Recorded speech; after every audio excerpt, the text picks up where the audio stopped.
Welcome to the STARS program, seniors taking active roles in society. And now, here's your host, Anita Finley.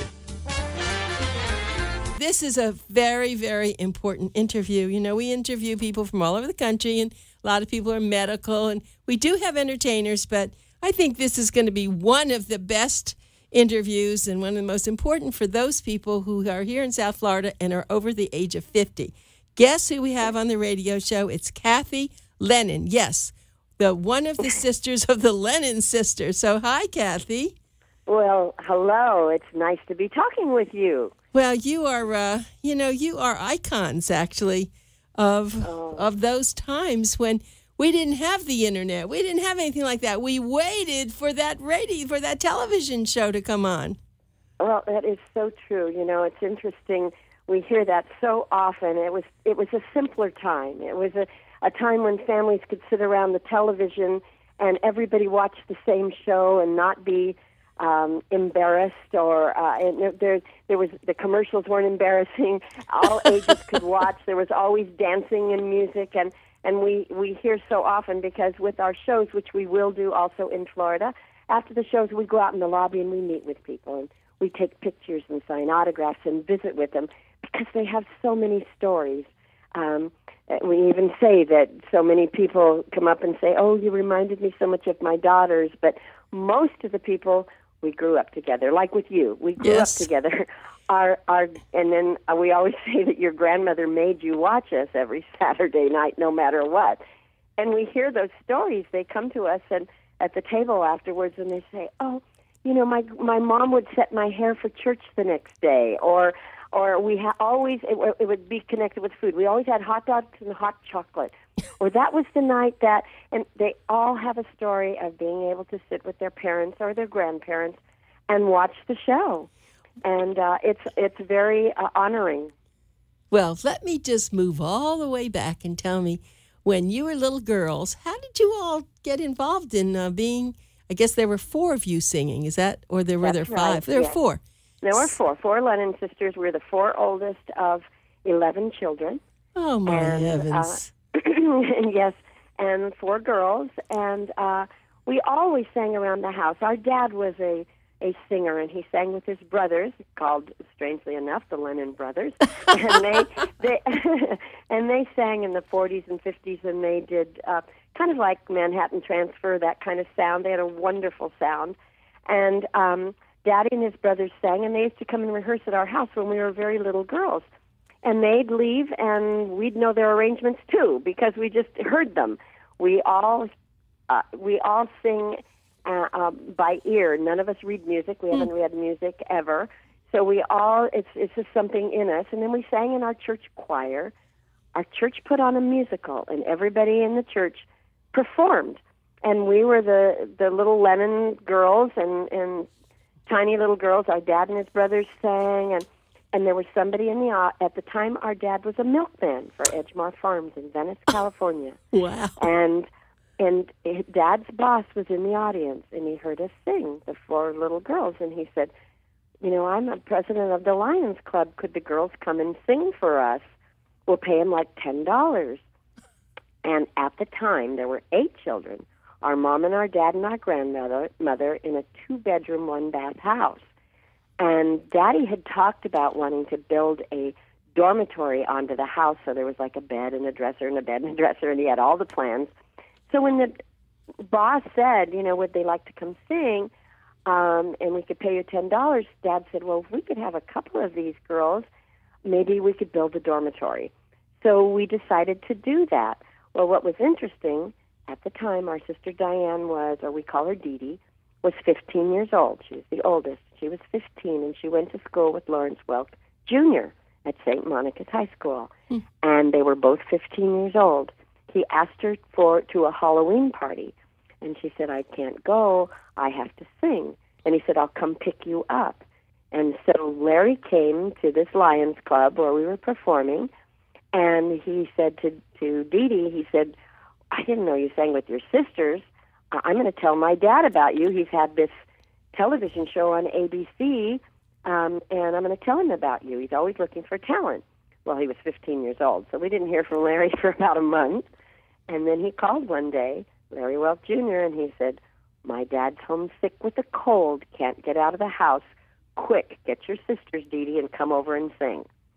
So Daddy picked us all up, and we drove over to Mr. Welk's house, and it was, like in a movie. It was this beautiful iron gates. It was a Spanish house, and it was in Brentwood, California, which is an exclusive area of Los Angeles.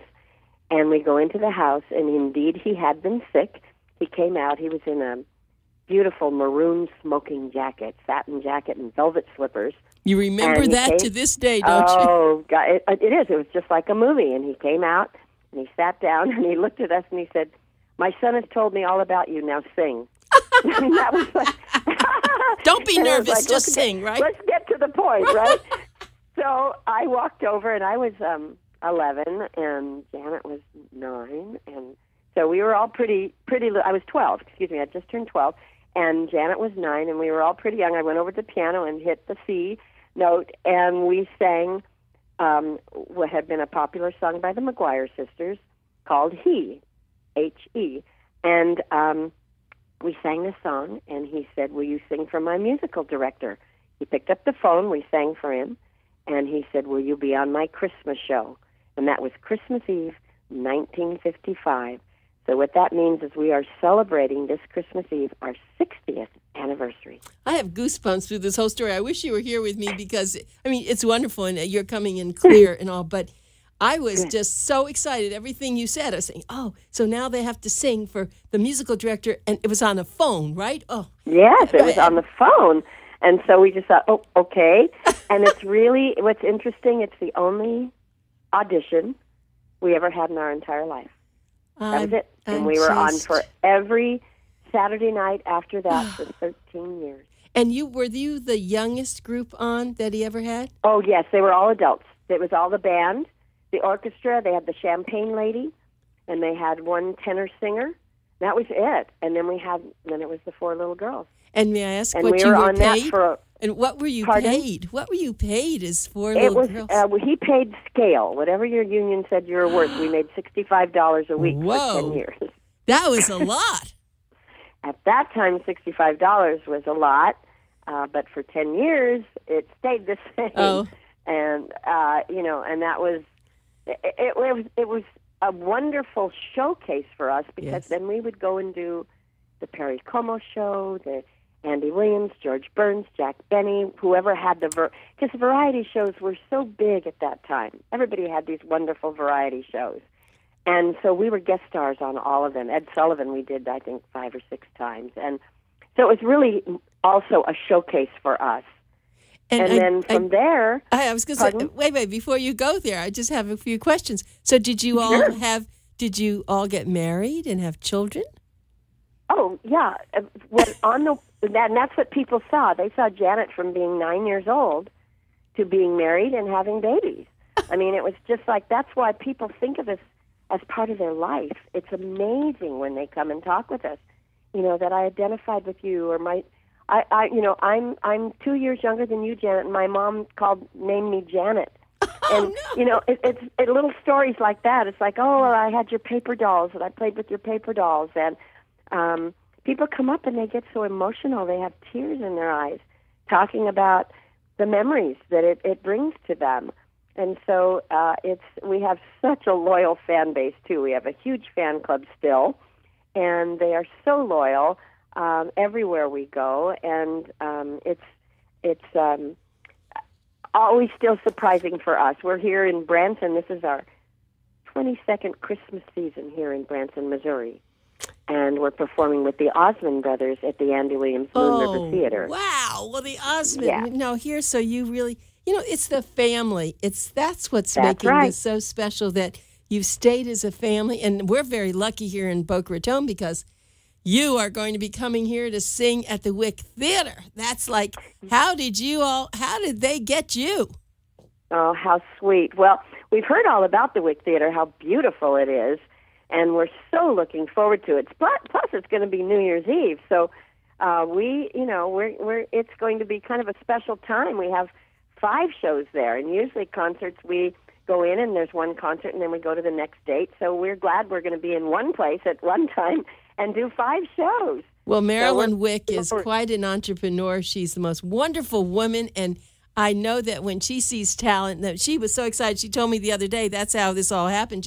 Because I'm close to them, and she said, "Guess who we're going to have?" And she told me, I said, "No way." She said, "Yes, we're going to have them." I said, "Wow," because this is the first time I think they've done such a big thing for New Year's Eve, and so she's out of her mind. She's so excited, and I think we all are to see you. And as you said, a lot of the people here in South Florida are of the right age, and to have you come, and we all are so interested in your personal lives. Isn't that funny? Oh, well, it is, and it's like, what did you do, and we fill you in. Our stage show is one that our concert, we love to just bring the people into us. So we talk about our family. We talk about funny things that have happened to us.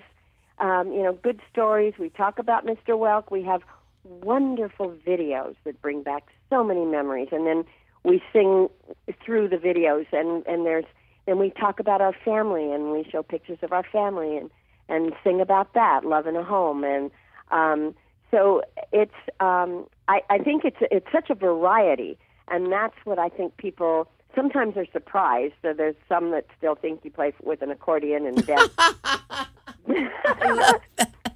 Right. It's a lot more than that, and we have wonderful, Broadway tunes, and we do a '60s medley with the, of the Supremes and the Shirelles and all that, because we always wanted to do that, but we sang on the Lawrence Welk Show, so we didn't get a chance to do many of those kinds of songs, and then it's amazing because they also, relate to children. To know, they always think of little Janet. Well, Janet has 12 grandchildren now. And in Branson, they actually perform with us. They're incredible. No. They perform with us, and it's just adorable. But they didn't come on this trip with us, but they're amazing.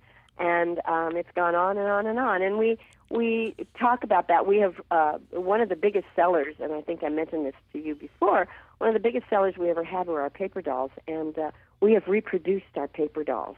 And Really? we bring them with us, and people buy them for their sister, or they buy them, so that they say, we hadn't played these together, I'm going to give them to her for Christmas, or, and it's so cute and so sweet. The memories just flow, and people love it, and our singing is as strong as ever. Our sisters, Dee Dee and Peggy, retired 16 years ago. So I think we had been singing 40 or 45 years, and they decided to retire. God bless them.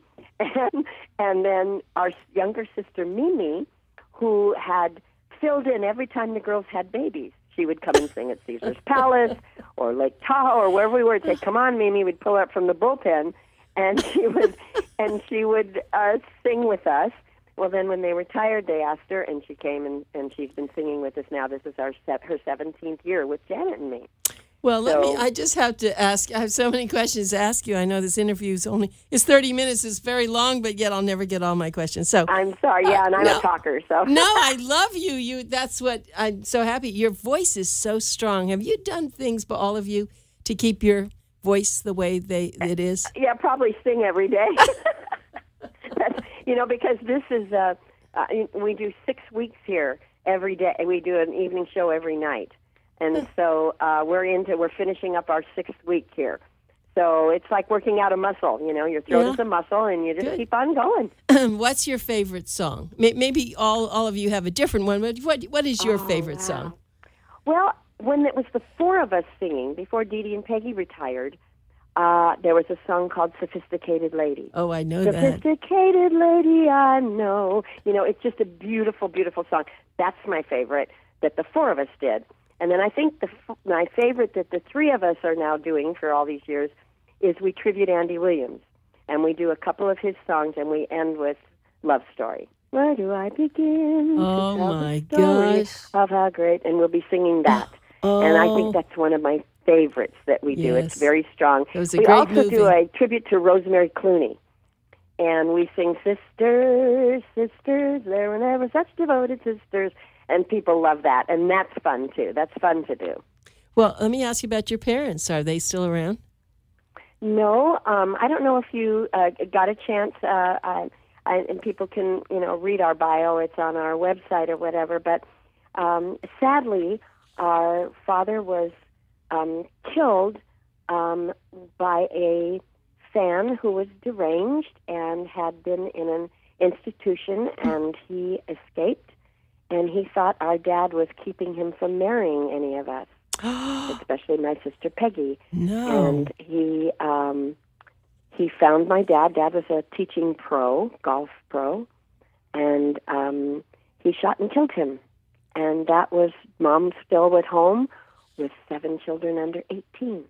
I'm speechless. And that's a story that, people think your life is so beautiful and la la land and everything is perfect and you just go on, and everybody has their tragedies.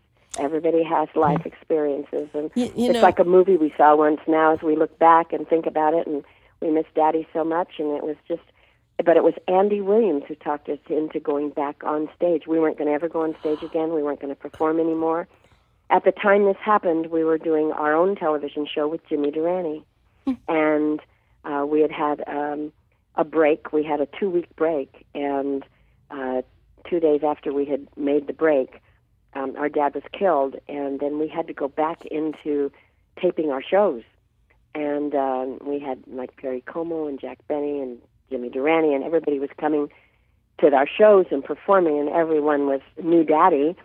And they just were, what can we do? Can we take the children? What can we do and help you out? And it was a very, very intense, sad time that we had to continue on.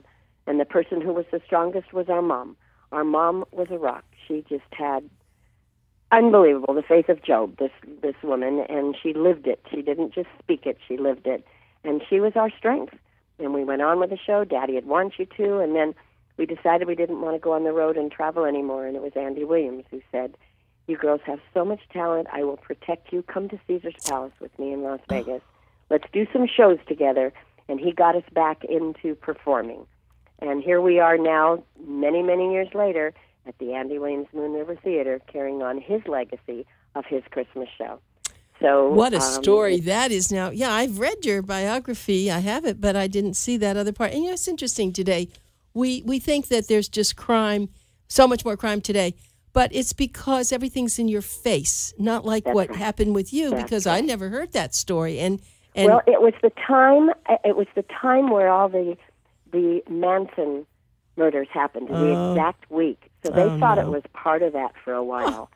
And it was, in the news and all, but it was so much stronger with the Manson thing. And so that's when it was. And then, but it wasn't in your face daily. It wasn't in texting. It wasn't on YouTube. It wasn't on Facebook. It wasn't on, so now you just hear it. But this man who took Daddy's life had stalked our family for years.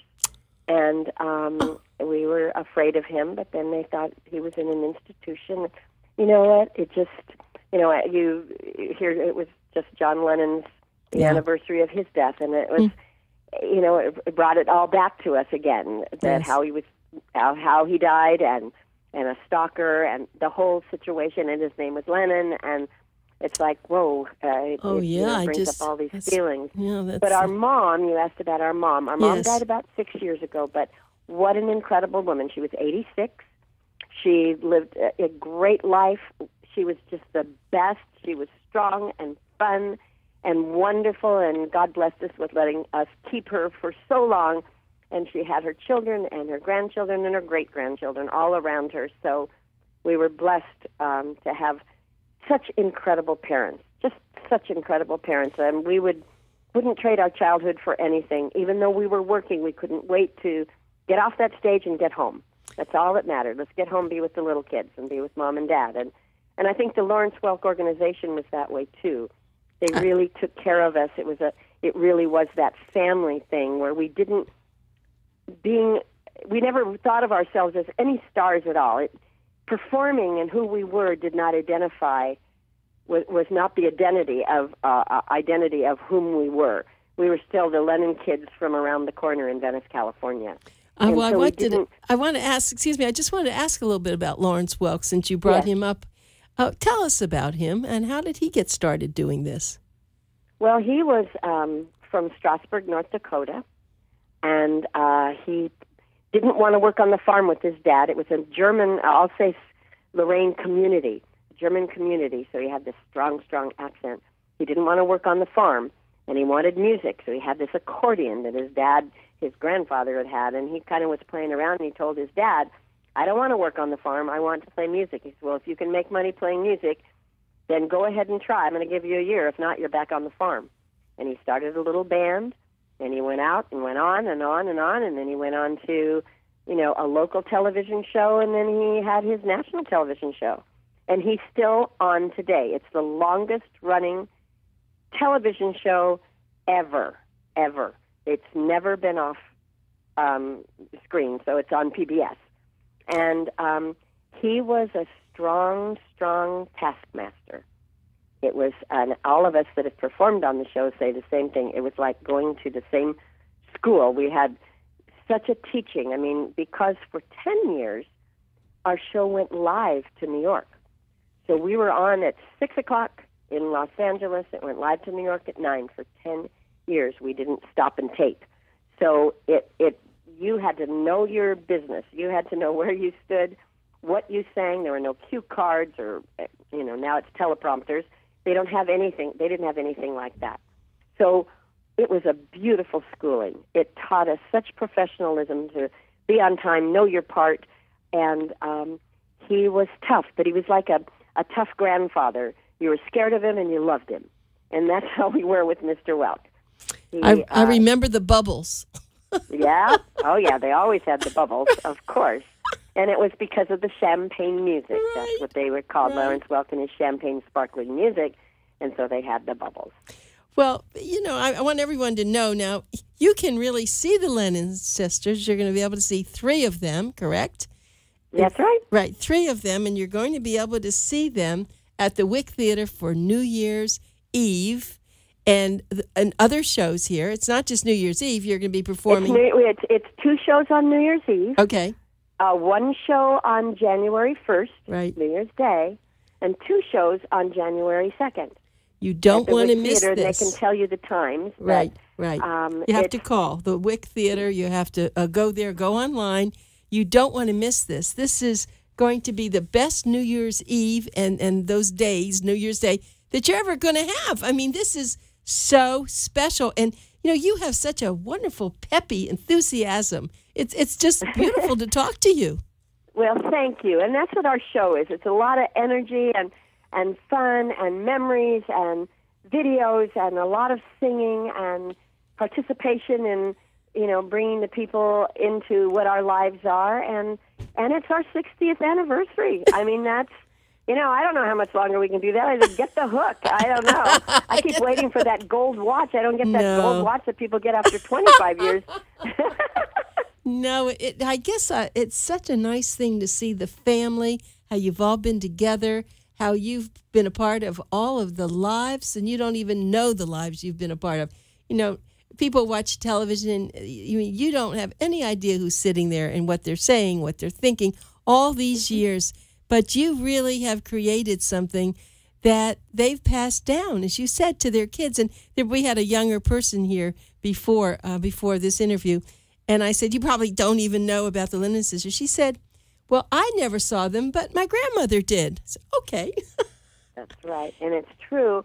And then we have young people now going to YouTube. We have thousands of songs on YouTube. I'll call my sisters and go, when did we do that? When did that? People find pictures of us and put them on. We have an official Facebook page, Lennon Sisters official Facebook page. Okay. And they're always putting on YouTubes and pictures of us, from all the different television shows or what we sang. And it's like amazing how fast you can pick something up. So we do have younger people coming, or people that are our age, bringing their children and their grandchildren to the show, saying they watch you every week. They love to watch the reruns, or they found you on YouTube and couldn't believe it, and they become fans. So,